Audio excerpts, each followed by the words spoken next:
Friends, இன்றைக்கி நம்ம என்ன பார்க்க போகிறோம்னா சட்னி அரைக்க போகிறோம்.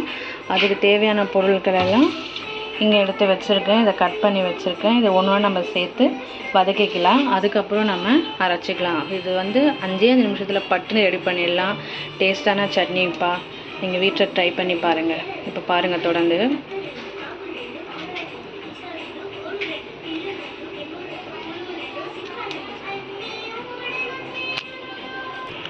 இப்போது எண்ணெய் சேர்த்துக்கிட்டேன்ப்பா. எண்ணெய் சேர்த்ததுக்கப்புறம் நான் வெங்காயத்தை சேர்த்துக்கிறேன். இந்த மாதிரி கட் பண்ணி எடுத்துக்கோங்க. ரொம்ப சின்ன சின்னதாக கட் பண்ணணும்னு அவசியம் கிடையாது. இந்த அளவுக்கு கட் பண்ணி எடுத்தாலே போதும். அது கூட அப்படியே நான் பூண்டும் சேர்த்துக்கிறேன். எல்லாமே நம்ம வதக்க தான் போகிறோம். 1 by 1 நம்ம சேர்த்து நல்லா வதக்கி எடுத்துடலாம்.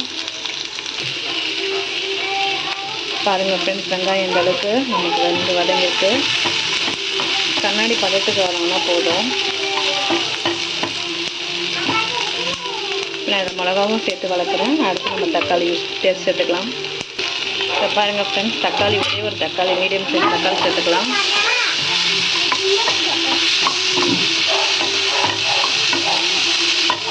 அதுவும் லேசாக வதக்கினா போதும். ரொம்ப வதக்கணும்னு அவசியம் கிடையாது.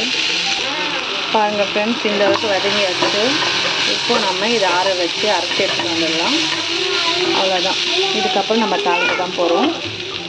கொத்தமல்லி போட்டிருக்கேன். இப்போது இந்த சூட்லேயே அந்த கொத்தமல்லி இதுவாகிடும். இப்போ ஆஃப் பண்ணிவிட்டு 2 வதக்கிட்டு புளி நான் இதுலேயே ஆட் பண்ணிவிட்டேன். வதக்குறேன் அந்த பச்சை வாசனை போக. புளி இந்த அளவுக்கு தாங்க எடுத்துருக்கேன். பாருங்கள், அந்த அளவுக்கு போதும். ரொம்ப பிடிக்கும். தக்காளி நம்ம சேர்த்துருக்கோம். இப்போது இது நல்லா ஆற வச்சு நம்ம அரைச்சி எடுத்துகிட்டு வந்துடலாம்.